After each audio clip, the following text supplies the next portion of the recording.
നമസ്കാരം. തിന്മയുടെ മേൽ നന്മയുടെ വിജയത്തിന്റെ ആഘോഷമാണ് നവരാത്രി. നമുക്ക് ചുറ്റും നമ്മളിലും വന്നു ചേർന്നിരിക്കുന്നതായ നെഗറ്റീവ് ഊർജങ്ങളെ ഇല്ലാതാക്കുവാൻ വന്നു ചേരുന്ന അത്യപൂർവമായ അവസരം. ഇതിനാൽ ഈ 9 നാളുകൾ 9 വർഷത്തെ ഭാഗ്യവും സമ്പൽ സമൃദ്ധിയും നൽകുന്നതിന് തുല്യം തന്നെയാകുന്നു. ദേവിയുടെ അനുഗ്രഹം നേരിട്ട് അനുഭവിച്ചറിയുവാൻ സാധിക്കുന്നതായ പുണ്യ ദിവസങ്ങൾ തന്നെയാണ് ഇത്. ഈ ദിവസങ്ങളിൽ നമ്മുടെ വീടുകളിൽ ദേവി വരുന്നു എന്നാണ് വിശ്വാസം. ദേവി വീടുകളിൽ വരുമ്പോൾ ചില പ്രത്യേകമായ സൂചനകൾ നിങ്ങൾക്ക് ലഭിക്കുന്നതുമാണ്.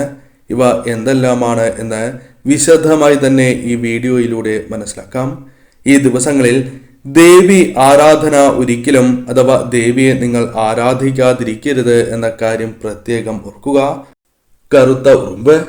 നവരാത്രി ദിവസങ്ങളിൽ വീടുകളിൽ കറുത്ത ഉറുമ്പിനെ കാണുന്നത് ഏറ്റവും വിശേഷമാണ് അഥവാ ശുഭകരമായ ഒരു കാര്യമാകുന്നു. ഇവ നിരന്തരമായി വീടിനകത്തേക്ക് പ്രവേശിക്കുന്നതായി നിങ്ങൾ കാണുകയാണ് എങ്കിൽ നിങ്ങൾ മനസ്സിലാക്കേണ്ടതായ പ്രധാനപ്പെട്ട കാര്യം അത് ഉത്തമമാണ് എന്ന് തന്നെയാകുന്നു. ധനപരമായ നേട്ടങ്ങൾ നിങ്ങളുടെ ജീവിതത്തിലേക്ക് വന്നു ചേരുവാൻ ദേവിയുടെ അനുഗ്രഹത്താൽ നിങ്ങൾക്ക് സാധിക്കും എന്നാണ് അർത്ഥമാക്കുവാൻ സാധിക്കുന്നത്. ശുഭകരമായ ഫലങ്ങൾ പ്രതീക്ഷിക്കാം. മറ്റൊന്ന് പുഷ്പങ്ങളാണ്. പുഷ്പങ്ങൾ വെള്ള, മഞ്ഞ, ചുവന്ന നിറത്തിലുള്ള പുഷ്പങ്ങൾ ദേവിക്ക് സമർപ്പിക്കുന്നത് പോലും ഏറ്റവും വിശേഷമായി കരുതുന്നു. ദീർഘനേരം നിങ്ങൾ തെളിയിച്ചതായ വിളക്കിന് മുൻപിൽ പുഷ്പങ്ങൾ വാടാതെ നിൽക്കുന്നു എങ്കിൽ അത് ദേവിയുടെ അനുഗ്രഹമാണ് എന്ന കാര്യം പ്രത്യേകം ഓർക്കുക. ദേവി കടാക്ഷമുള്ള വീടുകളിൽ സംഭവിക്കുന്നതായ പ്രധാനപ്പെട്ട ലക്ഷണങ്ങളിൽ ഒന്ന്. മറ്റൊന്ന് പശുവുമായി ബന്ധപ്പെട്ടാകുന്നു. കുട്ടിയുമായി വരുന്നു. ഈ ദിവസങ്ങളിൽ നാം ചെയ്ത പുണ്യകർമ്മങ്ങളുടെ തൃപ്തിയാണ് പശുക്കുട്ടിയുമായി വരുന്നതിലൂടെ നമുക്ക് ലഭിക്കുന്നതായ സൂചന. അതിനാൽ തന്നെ ആഗ്രഹ സാഫല്യം നിങ്ങളുടെ ജീവിതത്തിലേക്ക് കടന്നു വരാനുള്ള സാധ്യതകൾ വർദ്ധിക്കുന്നു. ദേവിയുടെ അനുഗ്രഹം നിങ്ങളിൽ വന്ന് ഭവിച്ചിട്ടുണ്ട് എന്ന വ്യക്തമായ സൂചനയാണ് ഇതിലൂടെ അർത്ഥമാക്കേണ്ടതായിട്ടുണ്ട്. ദീപവുമായി ബന്ധപ്പെട്ടും ചില കാര്യങ്ങൾ നിങ്ങൾ പ്രത്യേകം ഓർക്കേണ്ടതായിട്ടുണ്ട്. നിത്യവും 2 നേരം വീടുകളിൽ വിളക്ക് തെളിയിക്കുന്നവരാണ് പലരും. ഇത്തരത്തിൽ ചെയ്യുന്നതാണ് ശുഭകരം. ദീപനാളം ഉയരുന്നതും നീണ്ട നാളം എപ്പോഴും കാണുന്നതും ശുഭകരമായ ഒരു ലക്ഷണമായി തന്നെ പരാമർശിക്കാം. ഭാഗ്യം, ഈശ്വരാധീനം എന്നിവ നിങ്ങളുടെ വീടുകളിൽ വന്ന് ചേർന്നിരിക്കുന്നു എന്ന വ്യക്തമായ സൂചനയാണ് ഇതിലൂടെ അർത്ഥമാക്കേണ്ടത്. മറ്റൊരു പ്രധാനപ്പെട്ട കാര്യവും ഓർക്കേണ്ടതായിട്ടുണ്ട്. ദേവിയുടെ സാന്നിധ്യം ആ വീടുകളിൽ വർദ്ധിച്ചിരിക്കുന്നു എന്ന വ്യക്തമായ സൂചനയും ഇതിലൂടെ അർത്ഥമാക്കുവാൻ സാധിക്കും. സുഗന്ധം. വീടുകളിൽ നവരാത്രി നാളുകളിൽ സുഗന്ധം പരക്കുന്നു എങ്കിൽ അത് സവിശേഷമായ ഒരു ലക്ഷണം തന്നെയാകുന്നു.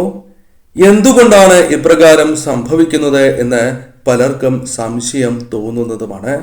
ഒരു പ്രത്യേക സുഗന്ധത്താൽ നാം ഏവർക്കും സന്തോഷമാണ് വന്നു ചേരുക.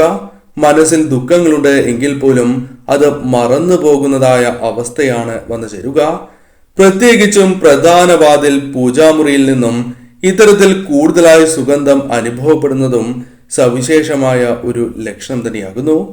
വീടുകളിൽ ദേവിയുടെ സാന്നിധ്യം അല്ലെങ്കിൽ മഹാലക്ഷ്മി സാന്നിധ്യമുണ്ട് എങ്കിലും ഇപ്രകാരം സംഭവിക്കാം.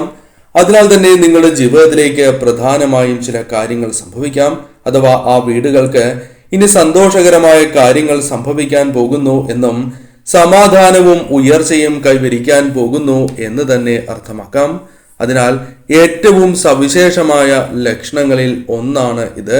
സുഗന്ധം പരക്കുന്നത് ഏറ്റവും വിശേഷമായി തന്നെ കണക്കാക്കാം. വീടുകളിലെ ചില ഇടങ്ങളിൽ തണുപ്പ് നിങ്ങൾക്ക് അനുഭവപ്പെടുന്നതാകുന്നു. ഈ ഭാഗങ്ങളിൽ ഒരു കുളിർമ നിങ്ങൾക്ക് അനുഭവപ്പെടുന്നു എന്നതാണ് വാസ്തവം. ഇത്തരത്തിൽ സംഭവിക്കുന്നു എങ്കിൽ അത് ആ വീടുകളിൽ ഭാഗ്യം വർദ്ധിക്കുന്നതിന്റെയും ദേവിയുടെ അനുഗ്രഹം വർദ്ധിച്ചിരിക്കുന്നു എന്ന വ്യക്തമായ സൂചനയാണ് ലഭിക്കുന്നത്. പ്രാർത്ഥിക്കുമ്പോൾ ചില സൂചനകൾ തന്നെ നിങ്ങൾക്ക് ലഭിക്കുന്നതുമാണ്. അതേക്കുറിച്ച് കൂടി മനസ്സിലാക്കുക. പ്രധാനമായും ദേവിയുടെ ചിത്രം നിങ്ങളുടെ വീടുകളിലുണ്ട് എങ്കിൽ ദേവിയുടെ ചിത്രം നിങ്ങളെ നോക്കി ചിരിക്കുകയോ കണ്ണുകൾ അടയ്ക്കുന്നതായി നിങ്ങൾക്ക് അനുഭവപ്പെടുന്നുണ്ട് എങ്കിൽ അത് ദേവിയുടെ സാന്നിധ്യത്തെ, അനുഗ്രഹത്തെ സൂചിപ്പിക്കുന്നു എന്ന വ്യക്തമായ കാര്യമാണ് നാം ഓർക്കേണ്ടത്. ചൂട് ശരീരത്തിൽ വർദ്ധിക്കുന്നതായി നിങ്ങൾക്ക് ഈ സമയം അനുഭവപ്പെടും. അതായത് ദേവിയുടെ നടയിൽ നിൽക്കുന്നതായ സമയത്തോ അല്ലെങ്കിൽ ദേവിയെ പ്രാർത്ഥിക്കുകയോ മന്ത്രങ്ങൾ ജപിക്കുകയോ ദേവിയുടെ ചിന്ത മനസ്സിലേക്ക് കടന്ന് വരുന്നതായ സമയത്തോ പ്രത്യേകിച്ചും നിങ്ങൾക്ക് ശരീരത്തിൽ ചൂട് കൂടുതലായി അനുഭവപ്പെടുന്നതാകുന്നു. പ്രത്യേകിച്ചും നെറ്റിയിൽ ചൂട് കൂടുതലായി നിങ്ങൾക്ക് അനുഭവപ്പെടുന്നതാണ്. ദേവിയുടെ അനുഗ്രഹം നിങ്ങളിൽ നേരിട്ട് വന്ന് ചേർന്നിരിക്കുന്നു. അതിനാലാണ് ഇപ്രകാരം സംഭവിക്കുന്നത് എന്ന കാര്യം പ്രത്യേകം നിങ്ങൾ ഓർക്കേണ്ടതായിട്ടുണ്ട്. ഘടികാര ദിശയിൽ അഥവാ ക്ലോക്ക് വൈസ് ദിശയിൽ ശരീരം ആടുന്നതും മന്ത്രം ജപിക്കുമ്പോൾ പ്രത്യേകിച്ചും ഇപ്രകാരം സംഭവിക്കുന്നു എങ്കിൽ പലർക്കും സംശയം തോന്നുന്നതായ ഒരു കാര്യം തന്നെയാകുന്നു. എന്നാൽ ഇത് ദേവിയുടെ അനുഗ്രഹത്താൽ അഥവാ നിങ്ങളിൽ ഈശ്വരാധീനം വർദ്ധിക്കുന്നതിനാൽ സംഭവിക്കുന്ന പ്രധാനപ്പെട്ട ഒരു ലക്ഷണം തന്നെയാണ് ഇത്. അപൂർവമായ ലക്ഷണമാണ്. ഇത്തരത്തിൽ സംഭവിക്കുന്നു എങ്കിൽ ശുഭകരമായ കാര്യങ്ങൾ നിങ്ങളുടെ ജീവിതത്തിലേക്ക് വന്നു ഭവിക്കും. തേനീച്ച. ദേവി അസുരവധത്തിനായി തേനീച്ചയുടെ രൂപം ഒരിക്കൽ എടുത്തു എന്ന ഐതിഹ്യമുണ്ട്. ഇതിനാൽ തന്നെ വീടിനകത്ത് തേനീച്ചയെ കാണുന്നത് അതീവ ശുഭകരം തന്നെയാകുന്നു. ദേവി വീട്ടിൽ പ്രവേശിച്ചു എന്നാണ് ഈ ദിവസങ്ങളിൽ തേനീച്ച നിങ്ങളുടെ വീടുകളിൽ വരുന്നതിലൂടെ നിങ്ങൾ അർത്ഥമാക്കേണ്ടത്.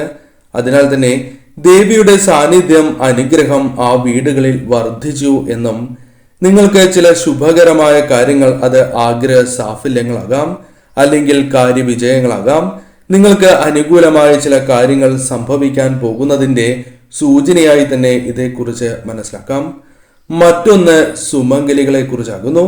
സുമംഗലികളായ സ്ത്രീകൾ വീടുകളിലുണ്ട് എങ്കിൽ മുഖത്ത് പ്രത്യേകമായ തെളിച്ചം, നിങ്ങൾക്ക് പ്രത്യേകമായ ഭംഗി അത് നിങ്ങൾക്ക് അനുഭവപ്പെടുക, മനസമാധാനം നിങ്ങൾക്ക് വന്നു ചേരുക തുടങ്ങിയ കാര്യങ്ങൾ നിങ്ങൾക്ക് സംഭവിക്കുന്നു എങ്കിൽ അത് ദേവിയുടെ അനുഗ്രഹം ആ വീടുകളിൽ നിറയുന്നതിന്റെ അഥവാ ദേവിയുടെ അനുഗ്രഹം ആ വീടുകളിൽ വന്നു ചേർന്നതിന്റെ ഒരു ലക്ഷണമായി തന്നെ പരാമർശിക്കാം.